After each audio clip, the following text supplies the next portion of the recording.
चलिए जानते हैं दिल्ली की 25 बड़ी खबरों को सिर्फ 10 मिनट में। लेकिन उससे पहले वीडियो को लाइक और चैनल को सब्सक्राइब जरूर करें।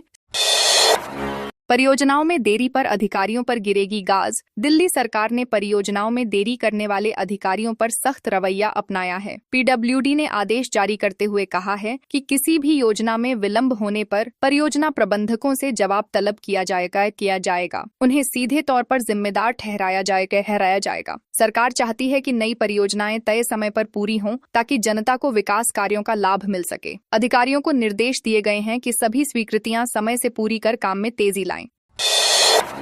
दिल्ली की जहरीली हवा के लिए कांग्रेस एएपी जिम्मेदार। दिल्ली की जहरीली हवा को लेकर राजनीति गर्मा गई है। कांग्रेस सड़कों पर उतरकर विरोध जता रही है, जबकि भाजपा ने प्रदूषण के लिए कांग्रेस और आप सरकारों को जिम्मेदार ठहराया है। भाजपा प्रवक्ता ने कहा कि कांग्रेस इस मुद्दे को प्रियंका वाड्रा को खुश करने के लिए उठा रही है। वहीं आपका कहना है कि भाजपा मुद्दों से भटकाने की राजनीति कर रही है। प्रदूषण पर सियासत के बीच दिल्ली की हवा लगातार और जहरीली हो रही है। कचरा जलाओ बिजली बनाओ, गाजीपुर में लगेगा नया प्लांट। दिल्ली नगर निगम की स्थायी समिति की अध्यक्ष सत्या शर्मा ने गाजीपुर लैंडफिल साइट का दौरा किया और 2027 तक कचरे के पहाड़ को खत्म करने का दावा किया। उन्होंने कहा कि जल्द एक नया वेस्ट टू एनर्जी प्लांट लगाया जाएगा, जिससे कचरे से बिजली बनाई जाएगी। सत्या शर्मा ने आप सरकार पर जमीनी स्तर पर कार्रवाई न करने का आरोप भी लगाया। साथ ही निगम अधिकारियों को साफ सफाई और कचरा निपटान की प्रक्रिया तेज करने के निर्देश दिए। दिल्ली के अस्पतालों में दवा संकट, मरीजों को हो रही परेशानी। दिल्ली के सरकारी अस्पतालों में दवा संकट गहराने से मरीज परेशान हैं। ज्यादातर लोगों को आधी दवाएं बाहर की दुकानों से खरीदनी पड़ रही हैं। कैग रिपोर्ट में सामने आया कि बजट की कमी नहीं, बल्कि दवा वितरण और प्रबंधन में गड़बड़ी है। अस्पतालों के पास दवा व जांच केंद्रों का कारोबार बढ़ गया है। सरकार ने स्वास्थ्य बजट बढ़ाया है, पर दवा आवंटन घटा है। जनता को मुफ्त इलाज का वादा अब कागजों तक सीमित होता दिख रहा है। दिल्ली में गांजे के साथ महिला गिरफ्तार। बाहरी दिल्ली के सुल्तानपुरी इलाके में पुलिस ने गश्त के दौरान 453 ग्राम गांजे के साथ एक महिला को गिरफ्तार किया है। नशा मुक्त भारत अभियान के तहत यह कार्रवाई की गई। पुलिस ने एनडीपीएस एक्ट के तहत मामला दर्ज कर महिला से पूछताछ शुरू कर दी है। अधिकारी महिला के नेटवर्क और साथियों का पता लगाने की कोशिश कर रहे हैं। पुलिस उपायुक्त ने कहा कि नशे के खिलाफ अभियान को और तेज किया जाएगा ताकि समाज को सुरक्षित बनाया जा सके। दिल्ली जल बोर्ड के कर्मचारी के हथियारों का सुराग नहीं लगा सकी। पुलिस बाहरी दिल्ली के बेगमपुर थाना क्षेत्र में जल बोर्ड कर्मचारी की चाकू से हत्या के मामले में पुलिस अब तक खाली हाथ है। पुलिस ने कई टीमें गठित की हैं, जो फ्लैट में दाखिल होने से लेकर हत्या की जानकारी मिलने तक की घटनाक्रम की जांच कर रही हैं। आसपास के सीसीटीवी कैमरों की फुटेज खंगाली जा रही है। अधिकारियों का कहना है कि आरोपी जल्द पकड़े जाएंगे। फिलहाल इलाके में दहशत और लोगों में असुरक्षा का माहौल है। दिल्ली आबकारी नीति घोटाला मामले में सीबीआई आरोप तय करने पर शुरू हुई बहस। दिल्ली की राउज एवेन्यू कोर्ट में आबकारी नीति घोटाले से जुड़े सीबीआई केस में आरोप तय करने पर बहस शुरू हो गई है। सीबीआई ने अपनी दलीलें पेश की और अब अगली सुनवाई 25 नवंबर को होगी। यह केस अतिरिक्त सत्र न्यायाधीश जितेंद्र सिंह की अदालत में चल रहा है। कोर्ट ने मुख्यमंत्री अरविंद केजरीवाल को पासपोर्ट नवीनीकरण और विदेश यात्रा की अनुमति भी दी है। अदालत ने कहा कि पहले दी गई एनओसी की अवधि अब समाप्त हो चुकी थी।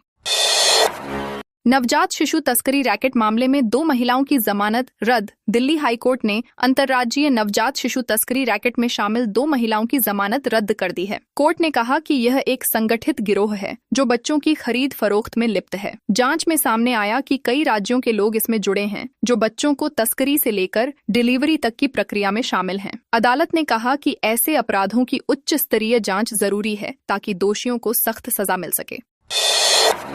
देखिए दिल्ली की सड़क की दुर्दशा। दिल्ली के मोतिया खान स्थित रामकुमार मार्ग चौक की सड़क की हालत बेहद खराब है। जगह जगह गड्ढे और गंदा पानी जमा होने से लोगों का आना जाना मुश्किल हो गया है। स्थानीय निवासी शिकायतें कर चुके हैं, लेकिन प्रशासन की नींद अब तक नहीं टूटी। सीवर जाम और टूटी पानी की लाइनों से घरों में गंदा पानी घुस रहा है। नागरिकों ने चेताया कि अगर जल्द मरम्मत नहीं हुई तो विरोध प्रदर्शन किया जाएगा।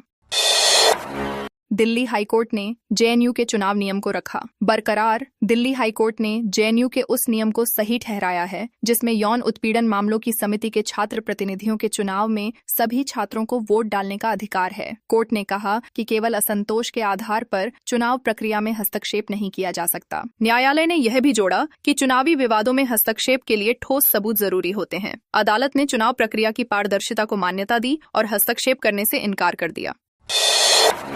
कितने प्रतिशत कम हुई वोटिंग? एबीवीपी ने झोंकी पूरी ताकत। जवाहरलाल नेहरू विश्वविद्यालय छात्र संघ चुनाव में इस बार मतदान प्रतिशत घटकर 67% रह गया, जबकि पिछले साल इससे अधिक था। 4 केंद्रीय पदों के लिए उम्मीदवारों की किस्मत अब मतपेटियों में बंद हो चुकी है। परिणाम 6 नवंबर को घोषित होंगे। चुनाव में एबीवीपी, वामपंथी संगठन और एनएसयूआई के बीच कड़ा मुकाबला है। खास बात यह है कि महिला उम्मीदवारों की संख्या में इस बार वृद्धि दर्ज की गई है। सभी की निगाहें अब नतीजों पर टिकी हैं।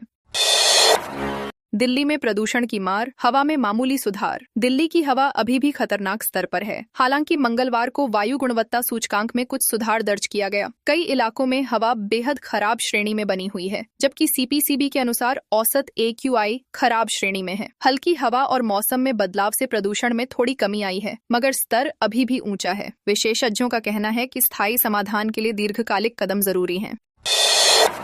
श्रीलंकाई प्रतिनिधि मंडल ने एनडीएमसी से सीखा। श्रीलंका के 40 अधिकारियों का एक दल नई दिल्ली नगर परिषद मुख्यालय पहुंचा, जहां उन्होंने स्वच्छ, हरित और नागरिक अनुकूल शहर बनाने के तरीकों की जानकारी ली। एनडीएमसी सचिव केशव चंद्रा ने सतत शहरी विकास और अपशिष्ट प्रबंधन के मॉडल साझा किए। प्रतिनिधि मंडल ने मशीनीकृत स्वच्छता व्यवस्था और कचरा निपटान प्रणाली का जायजा लिया। उन्होंने एनडीएमसी की नीतियों की प्रशंसा की और इन्हें श्रीलंका में लागू करने की इच्छा जताई।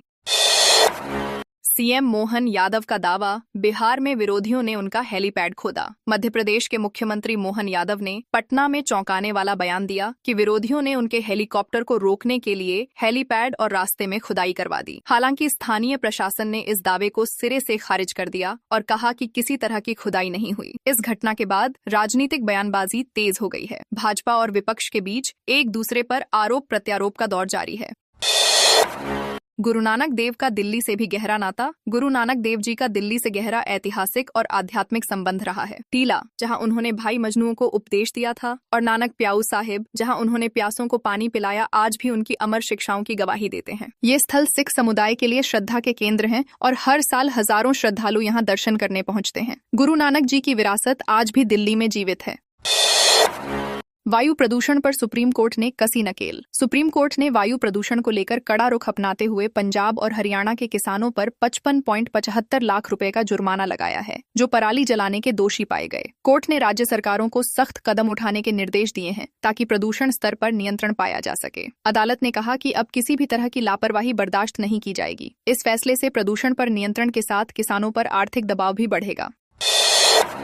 दिल्ली में प्रदूषण पर काबू के लिए एमसीडी की बड़ी तैयारी। दिल्ली नगर निगम ने प्रदूषण से निपटने के लिए नई योजना तैयार की है। शहर की 149 ऊंची इमारतों पर एंटी स्मॉग गन लगाई जाएंगी, जो हवा में मौजूद धूल और प्रदूषकों को पानी की बौछार से कम करेंगे। एमसीडी अधिकारियों का कहना है कि इससे वायु गुणवत्ता में सुधार होगा और लोगों को राहत मिलेगी। निगम ने टीमों को सक्रिय किया है ताकि उपाय जल्द से जल्द लागू किए जा सकें।